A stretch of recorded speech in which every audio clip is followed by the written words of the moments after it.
Et nous revenons avec l'actualité du Covid-19 et nous sommes avec le professeur Luc Montagnier. Bonjour. Bonjour. Et merci d'être avec nous. Faut-il le rappeler, vous êtes prix Nobel de médecine et c'est vous qui êtes à l'origine de la découverte du VIH. Bon, c'est une longue histoire, mais intéressante aussi pour l'actualité, parce qu'on a une expérience de choses qui se sont passées, qui ont été très difficiles à contrôler là-bas à ce moment-là. Et ce qui a permis de trouver la vérité, c'est comme aujourd'hui.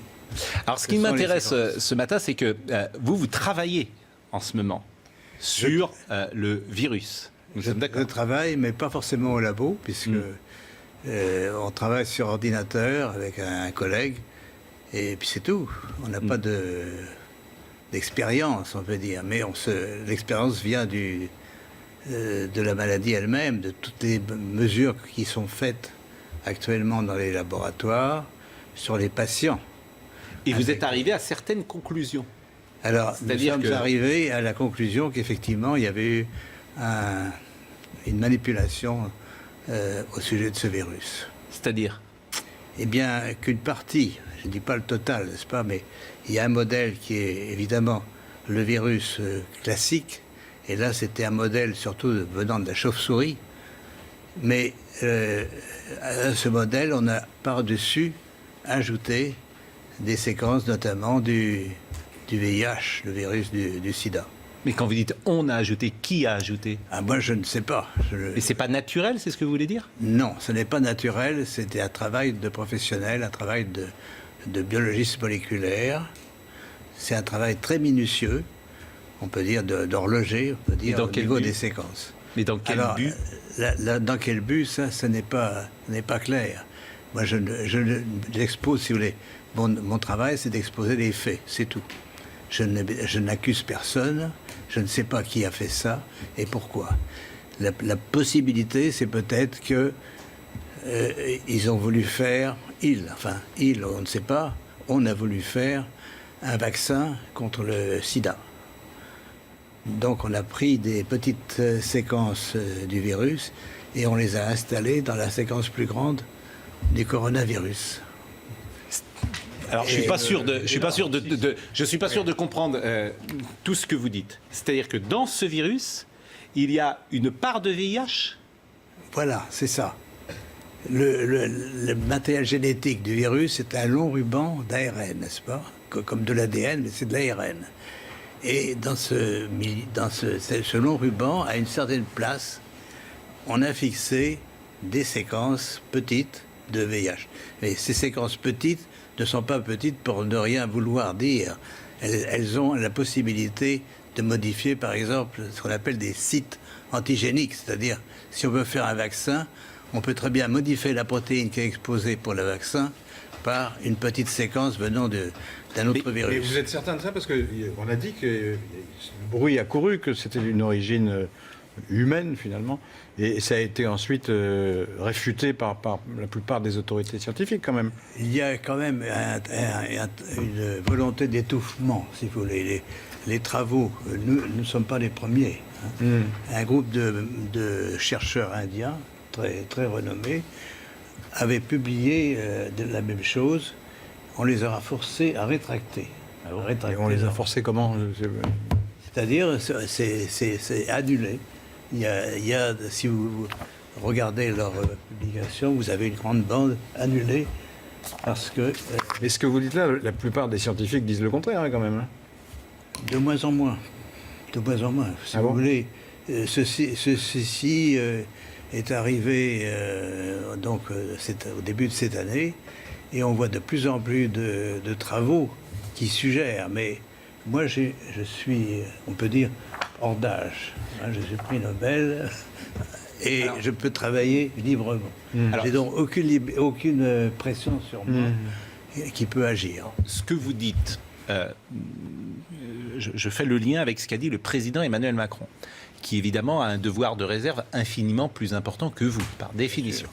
Et qu'a-t-il déclaré au Financial Times? Il a dit « Il y a manifestement des choses qui se sont passées qu'on ne sait pas ». Bon, ça c'est le premier lien que je fais. Le deuxième lien que je fais, c'est avec Mike Pompeo, le chef de la diplomatie américaine, qui a dit « Nous menons une enquête exhaustive sur tout ce que nous pouvons apprendre sur la façon dont ce virus s'est propagé, a contaminé le monde et a provoqué une telle tragédie. » Et les États-Unis ne semblent pas exclure que le coronavirus provienne d'un laboratoire chinois à Wuhan et évoque une enquête pour faire la lumière sur son origine. Tout ça date des dernières heures. C'est le chef de la diplomatie américaine, Mike Pompeo, qui était interrogé mercredi soir sur Fox News, sur un article du Washington Post qui affirmait que l'ambassade des États-Unis à Pékin avait alerté le département d'État américain il y a 2 ans sur les mesures de sécurité insuffisantes dans un laboratoire de Wuhan qui étudiait les coronavirus chez les chauves-souris. Monsieur Pompeo a été questionné également sur les informations de Fox News selon lesquelles plusieurs sources pensent désormais que le Covid-19 actuel signalé pour la première fois justement à Wuhan en décembre émane de ce même laboratoire, même s'il s'agirait bien d'un virus naturel, pas d'un agent pathogène créé par les Chinois, et que sa fuite ne serait pas volontaire mais due au mauvais protocole de sécurité. Voilà ce qui s'est dit. Mais bien sûr que il faut se méfier. Mais oui, les autres sources. j'entends bien. Et après, on vous interrogera sur la manière dont vous travaillez aujourd'hui pour arriver à ces conclusions-là. Bien sûr. Yvan Rioufol. Ce que vous annoncez est énorme. C'est une bombe nucléaire, si je puis dire. Mais je voudrais, pour bien être sûr d'avoir compris, cette trace de VIH ne peut pas résulter d'un croisement naturel, enfin, ou d'un croisement, en tout cas, entre espèces animales et humaines. Ça ne peut être que la main de quelqu'un d'autre, la main d'un homme. Absolument. Il y a dans cette affaire une concentration, si vous voulez. Vous avez un long ruban, il y a 30 000 bases, si vous voulez, 30 000 signes qui portent le matériel génétique. Et tout est concentré dans les 30 000, dans 1000 bases, même moins de 1000 bases. Donc, qui a attaché des petits morceaux, il y a une partie de ce génome donc, qui est faite en fait du VIH. Mais est-ce que, par exemple, il y a une majorité de séquences du VIH. Comment est-ce qu'on le voit ? Oui. Ça se voit comment ? Par la séquence. On a un matériel très simple. C'est un système informatique qui permet de repérer une séquence que vous cherchez.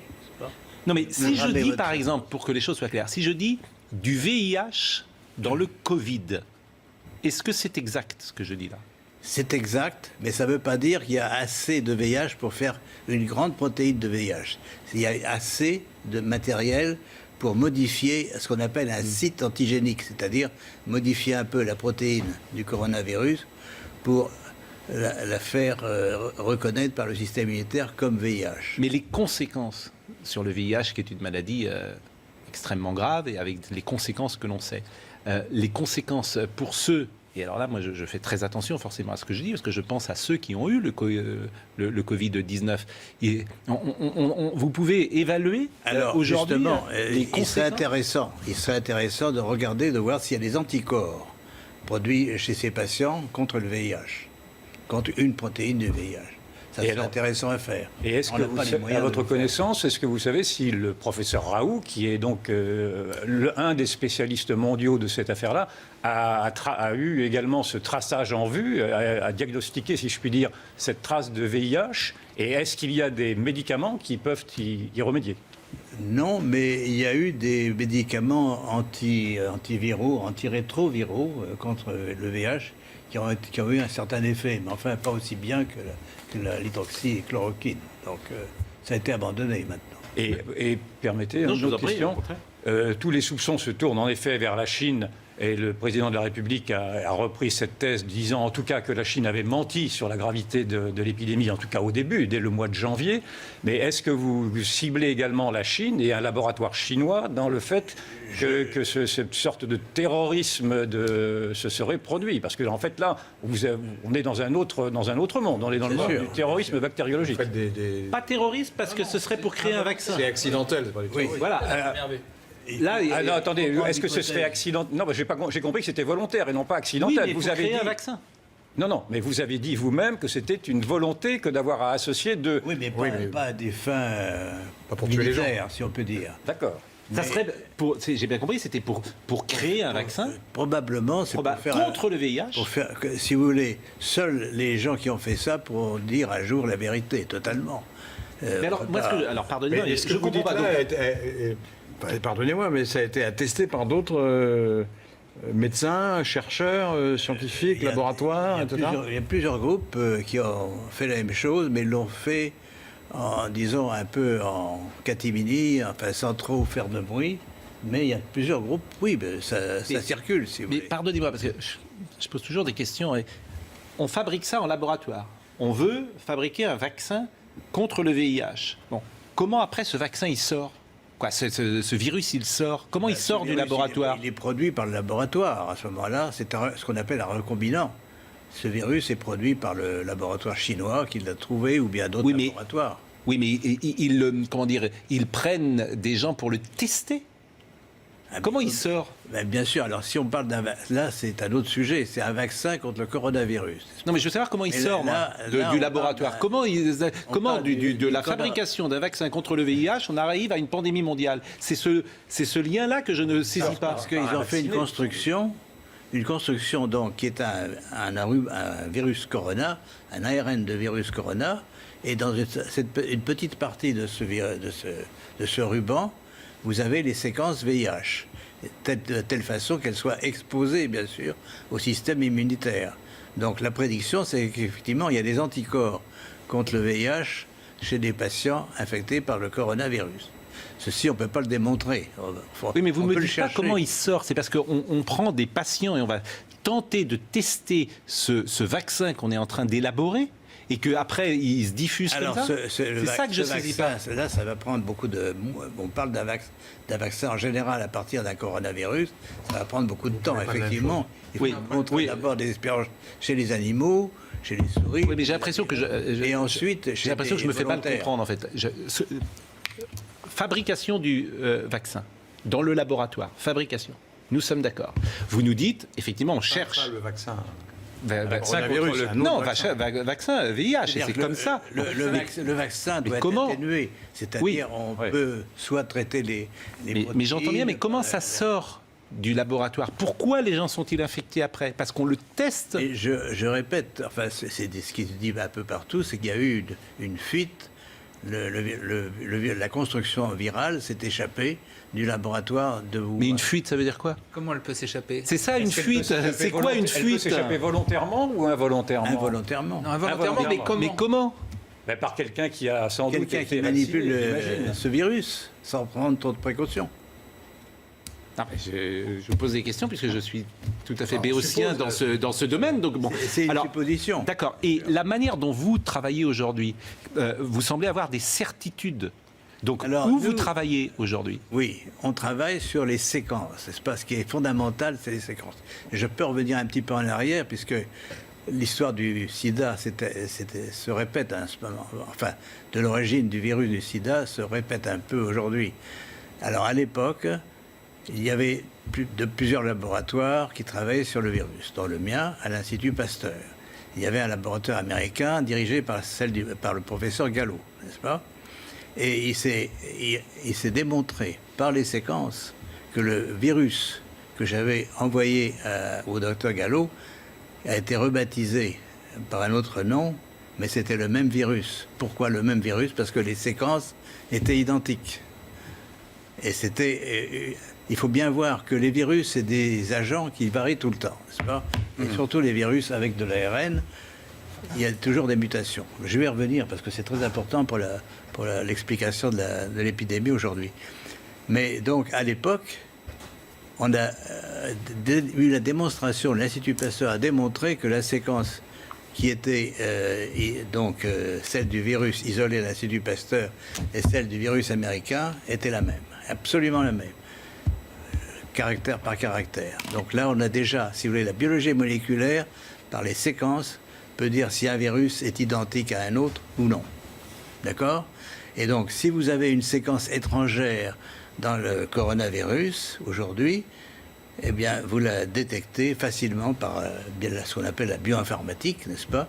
Et pourquoi on ne le fait pas, ça? Et pourquoi ça n'a pas été fait? Pourquoi ça n'a pas été fait? C'est ça que je sais pas. Parce que c'est de la biologie moléculaire. Alors, nous sommes un petit groupe qui travaille là-dessus depuis longtemps, mais on n'est pas les seuls. Je répète, les Indiens ont trouvé la même chose et l'ont publié, et on leur demandé de rétracter ensuite.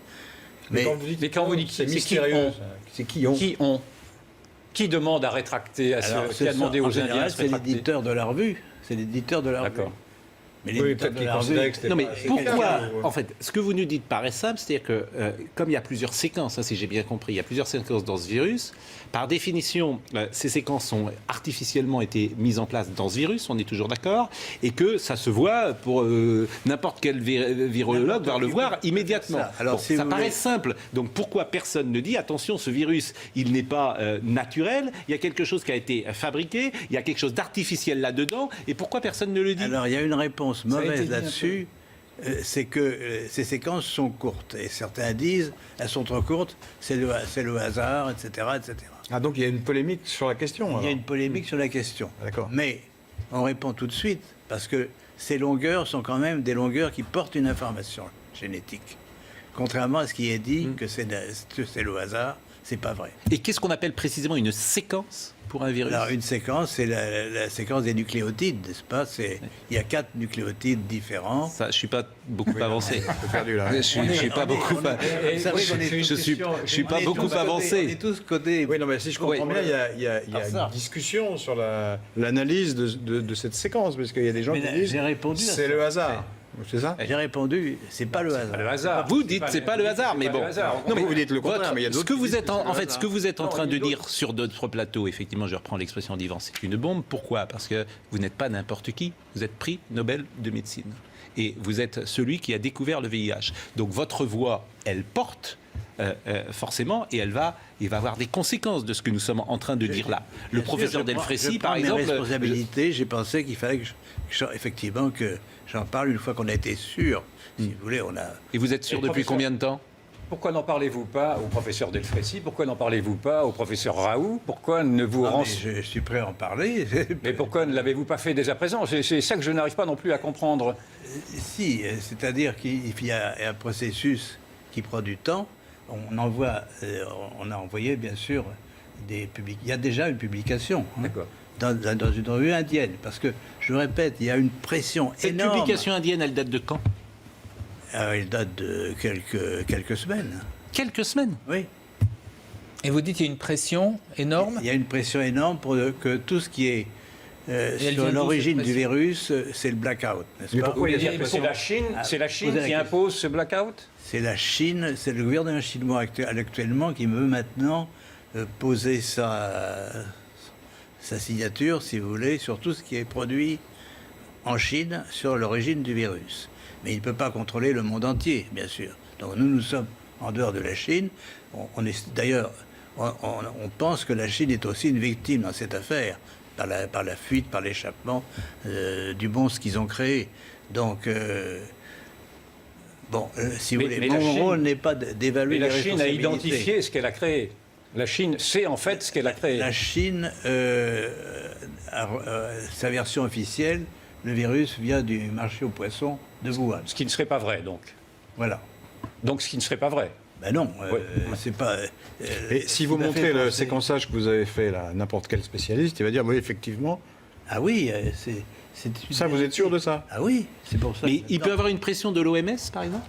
il peut y avoir une pression de tous les organismes mondiaux ou nationaux qui ont un intérêt à cacher la vérité. Quel dans intérêt cette ils auraient à affaire. cacher les choses? Parce que les Chinois, on peut le comprendre, mais les autres? Je ne sais pas. Et vous connaissez beaucoup de grands chercheurs. Vous leur en avez parlé. Vous leur avez envoyé vos études. J'ai envoyé, bien sûr, ces résultats à un certain nombre de collègues. Et ils répondent quoi? Ben, si vous voulez, c'est des faits, on ne peut pas les nier. Et sur Bon, la démarche je vous propose de marquer une pause. Et, Sur la démarche Ouais. scientifique elle-même, est-ce que vous trouvez rationnel d'avoir voulu associer à un moment donné, pour un chercheur, le Covid et le Le VIH, non, je trouve ça Le assez VIH. bizarre. si vous Bizarre, voulez. C'est d'accord. assez bizarre. Parce que le VIH, c'est encore très dangereux. Ça n'a aussi. donc rien à voir, a priori, ça ne pouvait pas ça ne pouvait pas donner Mais quelque chose. les faits sont là. Les faits sont là, d'accord. on va D'accord. poursuivre et vous nous direz, parce que vous nous direz également si ce virus mute et évolue et s'il s'affaiblit. Et je pense que c'est Exactement. également ce que vous avez remarqué, puisque le virus aujourd'hui, il se déplace d'ouest en est. d'est en ouest, pardon, En ouest. d'est en ouest, En ouest. et il est aux États-Unis. Et vous avez remarqué qu'aux États-Unis, il est beaucoup plus faible et il a perdu d'une certaine manière sa virulence. Chez certains patients. Bon, à tout de suite. C'est dingue. Luc Montagny est avec nous ce matin. Vous avez déclenché évidemment quelque chose sur les réseaux sociaux d'absolument incroyable. Vous nous dites ce matin deux choses, que le Covid-19 a été artificiellement fabriqué dans un laboratoire de Wuhan à partir du virus d'origine. Et Il n'a pas dit ça. Hein. Il a supposé que c'était à Wuhan. Il Non. n'y était pas à Wuhan, oui. non, mais Il a regardé voilà, c'est ce que, séquençage, en tout lui. cas, a Il été y a en tout cas dans un laboratoire. à Wuhan qui est capable de le faire. Voilà. C'est tout ce que je peux dire. Donc c'est ce que vous nous dites. Et vous nous dites qu'il y aurait dans ce virus une part de VIH. Vous avez déclenché évidemment une tonne de réactions. Parmi celles-là, d'ailleurs très simples, les gens se posent des questions très simples. Est-ce que le fait d'avoir des segments du VIH dans le Covid-19 on pourrait le transmettre sexuellement? Je ne crois pas. Je pense que ce virus est quand même essentiellement un coronavirus, n'est-ce pas? Donc il se transmet par la voie respiratoire. Donc ça reste un virus respiratoire, même s'il a été fabriqué tel que vous l'avez dit Oui, tout à parce l'heure. que je répète, les séquences de VIH sont très petites, minoritaires, par l'ensemble des gènes, dans l'ensemble des gènes du coronavirus. Et elles n'ont pas les mêmes conséquences que le VIH lui-même. Ça, a priori, c'est ce que vous disiez aussi. Oui.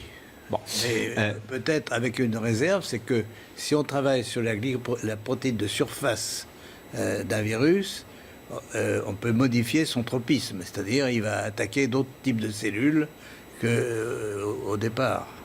Alors, l'omerta, est-ce qu'elle s'expliquerait, l'omerta Oui, je vous en prie.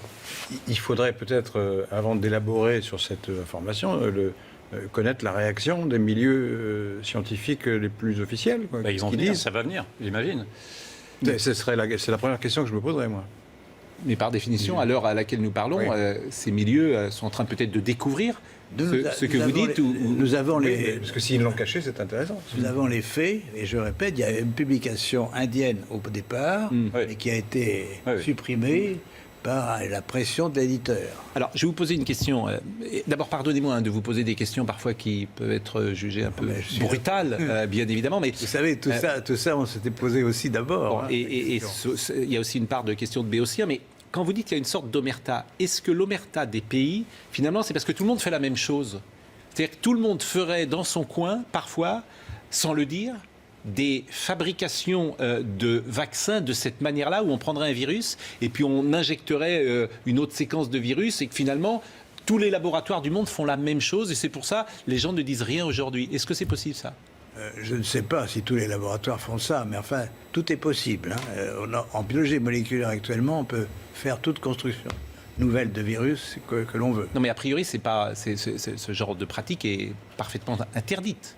On peut pas. Alors, À l'Institut Pasteur, par exemple, on peut pas faire ce qu'on veut. Absolument, absolument. Il y a des règles très précises. Mais est-ce que tout le monde suit ces règles dans le monde entier? C'est peu probable. Si n'est-ce vous pas me permettez, Je vous en prie, mais je vous en prie. Une observation, simplement, c'est que, à l'évidence, et en France et ailleurs, nous n'avons pas voulu rechercher les causes de ce qui nous arrive. C'est-à-dire que quand Donald Trump, par exemple, a dit que ce virus était chinois, il a été accablé en disant qu'il ne pouvait pas dire que ce virus était chinois parce qu'on n'en savait rien. Quand il y a eu ces rumeurs de dire que ce virus aurait pu sortir d'un laboratoire, parce que ces rumeurs-là, elles courent depuis maintenant 2 mois, tout le monde a crié aux fake news, et maintenant on n'ose même pas évaluer l'hypothèse de ce que pourrait être une guerre bactériologique. Vous m'avez dit que ce n'était pas envisageable. Je veux bien vous entendre, mais malgré tout, avec ces 2 dénis respectifs, de dire que ce n'était pas la Chine, puis que ce n'était pas un laboratoire, et maintenant d'entendre dire que ce ne serait en tout cas pas une guerre bactériologique, on peut aussi, enfin moi je peux douter, je vous entends bien en disant que ce n'était pas le but recherché, que c'était un vaccin au bout du compte, mais est-ce que l'on ne peut pas quand même réserver cette hypothèse également d'une guerre bactériologique qui aurait pu, qui existe dans les scénarios, et qui aurait pu être établie également à Wuhan ou ailleurs? Enfin, mais je lis là par exemple qu'un laboratoire américain dit on a analysé les choses, ça a une origine naturelle. Donc il ne dit pas la même chose que vous.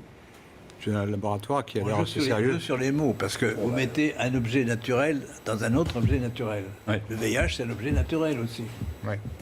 Ouais. Oui, enfin, jusqu'à présent, un certain nombre d'autorités reconnues ont dit que c'était d'origine naturelle. Je veux dire, le monde va devenir... Je veux dire, moi, là, je partage pas tout à fait l'analyse d'Yvan, mais je reprends des éléments. Le complotisme existe, on le voit bien. Souvent, moi, je me bats, entre guillemets, contre le complotisme en disant laissons cela de côté. Mais si ce que vous dites est juste, le monde va devenir complètement parano et va ne plus croire évidemment en rien. Parce que si cette réalité, vous nous dites que c'est connu, qu'on met un mouchoir dessus, qu'une étude a existé. J'entends effectivement, je faisais le lien tout à l'heure, je l'ai dit, avec ce que dit Emmanuel Macron, qu'on peut, à la lumière de ce que vous dites, interpréter. Je rappelle cette phrase, manifestement, des choses se sont passées et on ne le sait pas.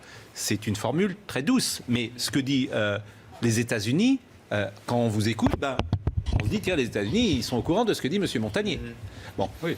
Non seulement les États-Unis sont au courant, mais ils ont financé une partie des recherches faites dans le laboratoire de Wuhan. C'est publié. C'est dingue. Ça également. Donc c'est une affaire pas seulement chinoise, de toute façon. Oui. Alors, si on veut se rassurer quand même, puisque vous avez continué de travailler sur ce virus aujourd'hui, il a perdu, dites-vous, toute sa virulence et vous imaginez qu'il ne sera plus précisément dangereux ces prochaines semaines. Effectivement, ce qui est intéressant, si vous voulez, c'est que mon collègue mathématicien, Pérez, pense qu'il y a une sorte d'harmonisation des séquences de l'information génétique qui est portée aussi bien par nos propres chromosomes que par les virus. Donc, la nature n'accepte pas n'importe quoi. C'est-à-dire, on peut faire n'importe quoi à la nature, mais si vous faites une construction artificielle, elle a peu de chances de survivre. C'est-à-dire que la nature aime les choses harmonieuses, et ce qui n'est étranger, par exemple, un autre virus venant d'un autre virus, n'est pas bien toléré. Donc, ce qui se passe au fur et à mesure qu'il y a l'épidémie qui se développe, notamment aux États-Unis, où c'est le plus grand nombre de cas, il y a une évolution par des mutations, n'est-ce pas ? Les séquences vont muter. Muter, ça veut dire un nucléotide changé pour un autre, donc on modifie le code génétique, mais ça veut dire aussi des délétions, c'est-à-dire il y a des morceaux entiers du génome, et notamment, alors ce qui est extraordinaire, c'est que justement la région qui porte les séquences VIH mute beaucoup plus vite que les autres. Donc, et même elle disparaît par délétion. Donc on a des patients dont on a isolé le virus et fait la séquence du virus dans la partie ouest des États-Unis, à Seattle, et cette séquence est presque démolie et ne marche plus. Donc le VIH est parti. On peut penser, si le pouvoir pathogène nouveau, si vous voulez, du corona est lié à l'introduction de ces séquences, que ça va disparaître. C'est une lueur d'espoir. Je voulais juste réagir. Et à échéance de quoi il n'y a pas eu de déni. La preuve, ce qu'il y a, c'est que pour l'instant, les rumeurs qui avaient et qui étaient malheureusement, qui rencontraient la crédibilité, enfin, beaucoup de gens y croyaient, de quelque chose qui aurait été fabriqué, jusque-là, il n'y avait pas de preuve. Là, ce qu'apporte ce que dit Luc Montagnier, c'est intéressant. Moi, je suis incapable de dire si c'est effectivement la bonne hypothèse. Mais en tout cas, il y a une hypothèse. Mais avant, on n'était pas dans le déni, puisqu'il n'y avait pas de choses précises. On était dans le déni de dire que ça venait de la Chine. On était dans le déni de dire que c'était un virus parce chinois. que rappelez-vous des polémiques. Chacun sait que l'épidémie est née en Chine. De là, le traité, après à parler de virus chinois, c'est autre chose. Bah oui, le virus chinois, on parle pas comme ça. Mais que ça vienne de la Chine, personne n'a jamais contesté que ça venait de la Chine. La maladie est née en Chine. Il y a eu un manque de curiosité. Qu'est-ce que, Monsieur Montagnier, c'est pas des réflexes. Monsieur Montagnier, la parole de elle nous intéresse. Qu'est-ce qu'il faut faire aujourd'hui ? Qu'est-ce qu'il faut faire ? Eh bien, justement, faire l'analyse des séquences. Mais vous les avez faites, vous dites. Mais oui, mais ça change tout le temps, puisque tous les jours, il y a de nouveaux patients infectés. Donc, on doit suivre, si vous voulez, l'évolution génétique du virus par des prélèvements, donc des isolements de virus de patients, et faire le séquençage de ces virus. Et si ma prédiction est exacte, on va trouver de plus en plus de virus mutants, inactivés, et bien sûr, ça doit être lié, si mon hypothèse est exacte, à la perte des pouvoirs pathogènes de ce virus. Donc, les conséquences graves de l'infection vont disparaître. Donc vous Mais à parlez quelle là échéance d'hypothèse d'ailleurs, comme tous les Là, c'est scientifiques. une hein. hypothèse, c'est Tout une ce que vous nous hypothèse, dites ce mais- matin, c'est forcément une Mais hypothèse. c'est quand même basé sur Oui. une mesure d'évolution. On a des mesures du mois de mars, Oui. du mois de janvier, du mois Donc de c'est mars. des évolutions rapides. Voilà. L'analyse que vous avez faite sur le virus lui-même, c'était un travail très long à faire, très difficile. Non, l'analyse informatique est pas difficile. Alors du tout. pourquoi d'autres l'ont pas faite alors? Mais ça va venir, je pense. C'est pas parce que personne n'a mentionné pour l'instant. C'est une découverte de nous-mêmes d'ailleurs. C'est vous qui l'avez découvert. C'est nous qui l'avons Oui, d'accord, découvert. d'accord, ouais. Et en principe, si nous avons raison, ben, ça va augmenter. D'accord. Le nombre de virus mutants va augmenter plus le temps Et passe. si j'ai bien compris votre raisonnement, vous nous avez dit d'ailleurs dans une très jolie phrase que la nature aimait l'harmonie. Oui. Et donc dans votre raisonnement, ce virus-là va se défaire assez rapidement, si je comprends. Exact. C'est Il ça. va perdre ses séquences. Mais rapidement, ça veut dire quoi rapidement? Pour vous, rapidement, c'est quoi? C'est en mois? C'est en année? Au fur des mesures des transmissions. Hein. C'est pour ça que l'épidémie nous apprend. Évidemment, il est regrettable qu'il y ait cette épidémie. Donc il faut par tous les moyens, vous posez la question, par tous les moyens connus, il faut empêcher qu'elle se progresse. Mais aux États-Unis, là, c'est une véritable explosion. Il y a Et- maintenant 500 000 personnes qui sont infectées aux États-Unis. Est-ce que la contagiosité de ce virus est précisément liée à sa fabrication artificielle, selon vous? C'est possible, oui. C'est possible. Parce que la transmission est liée, si vous voulez, à l'association entre une protéine du virus et un récepteur sur les cellules. Et donc, plus le virus trouve de récepteurs sur ces cellules, plus il va pouvoir se coller et pénétrer, et donc transmettre l'information. Et quels sont les moyens pour lutter, selon vous, contre cette contagiosité? Le confinement est la bonne solution? Si vous voulez, moi j'ai une solution un peu d'avant-garde, parce que je travaille là-dessus pour d'autres raisons, c'est que les ondes peuvent modifier les fréquences, certaines fréquences d'ondes peuvent modifier la présence de ces séquences. Comme elles sont étrangères, peut-être on va pouvoir les distinguer du reste du coronavirus et les détruire d'une façon sélective. Là, c'est de la science-fiction pour l'instant. Et là, je ne peux la vérifier que si j'ai les moyens de le faire. Autrement, je pourrais... Les ondes, c'est-à-dire? Oui, parce que je ne suis pas sûr de comprendre. Qu'est-ce que vous appelez les ondes? Les ondes, ce sont des ondes électromagnétiques, n'est-ce pas? Qui pourraient séparer? Nous sommes environnés d'ondes électromagnétiques. Pourquoi ne pas utiliser une partie de ces ondes pour détruire des séquences sélectivement d'ARN ou d'ADN? Bon, c'est une possibilité, vraiment ce une n'est pas une hypothèse, certitude, une hypothèse. bien sûr. Mais est-ce que ce virus, ce nouveau virus, accélère les défenses immunitaires, pardon, je n'arrive pas à trouver le mot, accélère le fait que nous n'ayons plus les défenses immunitaires susceptibles de nous défendre, ou est-ce que ça n'a pas de rapport? Est-ce que cela éradique les défenses immunitaires ou pas? Alors, effectivement, moi je pense, si vous voulez, qu'on vit dans un environnement très différent de celui de nos ancêtres, et sans se rendre compte, enfin, on adore les ondes, on communique par les ondes tout le temps, n'est-ce pas? Mais il y a des projets encore de plus en plus importants pour que ces ondes soient encore plus autour de nous. Alors, je répète, et c'est un sujet à étudier, c'est pas le rôle des ondes. On a dit, par exemple, que la ville de Wuhan était très en avance pour l'installation d'antennes 5G, n'est-ce pas? Oui. 10 000 antennes sont dans cette région. Et donc, elles ont pu contribuer au pouvoir pathogène du virus. Ah d'accord. Mais merci. Malheureusement, alors c'est vraiment, on est déjà en retard. Non, mais j'ai une question. On est déjà en retard. Mais J'ai vu, là, je est-ce viens qu'on de peut lire avoir que- 5 minutes de plus? Je le demande d'ailleurs à Marine Lançon et peut-être à notre ami Jean-Marc Morandini. Est-ce qu'on peut exceptionnellement déborder un peu? Parce que c'est vrai que ce que vous nous dites est si important dans cette J'ai une question. séquence. Parce que je lis là dans le... C'est une fiche, je crois, que vous avez été contesté violemment par d'autres prix Nobel sur des thèses scientifiques. Il y a une pétition qui a été faite contre vous, c'est ce que je lis là. Hein. Ah, mais ça, c'est une autre histoire. C'est une autre histoire. Mais c'est frappant quand même que tous les prix Nobel se liguent contre vous. C'est pas tous les prix Nobel. Ouais, c'est- une partie, en tout cas. Il y a une partie, hein, c'est pas... Mais Non, mais pourquoi c'est- ils sont ligués contre vous alors? Parce que, si vous voulez, j'ai défendu les thèses de Jacques Benveniste sur la mémoire de l'eau. Ah oui, Et je ouais, bah, connais- ils ont je été continue. réfutés, non? Non, monsieur. Elles ont été. Ah bon? C'est pareil, il y a une sorte de voile. On empêche les recherches là-dessus. Benveniste, il a cherché longtemps, il n'a pas été empêché. Non, mais C'est que les gens ne croyaient pas à sa théorie, surtout. C'est pas tellement qu'il a été empêché. Si, enfin, il a été. Enfin, moi, je l'ai connu. Maltraité. Benveniste, lui. Il a été maltraité, on peut dire. Non, mais Laurent Geoffroy, la vérité, Oui. c'est qu'on ne peut pas apporter la contradiction à monsieur. Non, je ne me Montagnier. l'apporte pas. Je ne me permettrai à pas, nous, moi, de le faire. moi, Mais ce qui m'intéresse, je lis un voilà. article qui dit le contraire. Oui, Donc, voilà, c'est pour ça. mais c'est. Donc je m'interroge. J'entends bien. Donc je m'interroge. J'entends bien, mais on voit que dans cette séquence, beaucoup de médecins ne sont pas d'accord, beaucoup de scientifiques ne sont pas d'accord. Oui, c'est ce que je voudrais souligner. Et, voilà, et c'est Attention. pourquoi d'ailleurs vous étiez là ce matin. Ce que vous dites est ahurissant. Ahurissant. Disons-le. Ce que vous dites est effectivement, et je vous remercie d'être venu sur le plateau de CNews nous l'avoir dit, mérite la contradiction, par définition, la contradiction Ce scientifique. que je viens de dire, c'est un article du Figaro.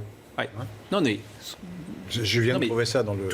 vous avez parlé vous-même d'hypothèse, et c'est ce mot aussi que je veux retenir, comme souvent les scientifiques avancent en parlant d'hypothèse, et malheureusement on ne peut pas continuer cette discussion, mais je ne doute pas que nous pourrons la poursuivre et vous entendre de nouveau. Ce qui vous permettez, le plus important, c'est pas l'origine, si vous voulez, c'est intéressant l'origine du virus, mais c'est surtout qu'est-ce qui va se passer maintenant pour nous tous. Oui. C'est la question que je vous ai posée Voilà, tout à l'heure. et je Et vous vous- réponds en partie, il y a une possibilité, une lueur d'espoir que cette épidémie disparaisse parce que le virus va s'autodétruire. Voilà. Mais est-ce qu'il faut s'attendre, et ce sera peut-être ma dernière question, à des pandémies de ce type régulièrement?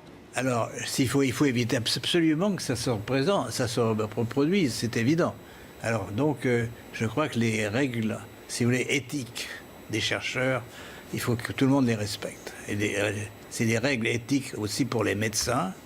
On ne tue pas par le traitement. Never. Non primum non nocere, je parle le latin. Et donc, ça, c'est vraiment fondamental. Et là, Bah, il- merci il y a beaucoup. une C'est faute- terminé, Il y a une faute on- éthique à vouloir associer les deux. C'est fini, Yvan. D'accord. On déborde déjà D'accord. de plus de 5 minutes. Non, mais Je vous remercie. c'est vraiment passionnant. Merci à vous de m'avoir. Mais bien sûr, c'est absolument passionnant. Votre question, vous l'avez posée, c'était quoi votre question que vous Est-ce disiez? qu'il y a une erreur éthique à avoir voulu associer le Covid au VIH? Je crois. C'était important, effectivement, d'entendre votre réponse. Vraiment, merci beaucoup, Monsieur Montagnier. Je vous remercie grandement.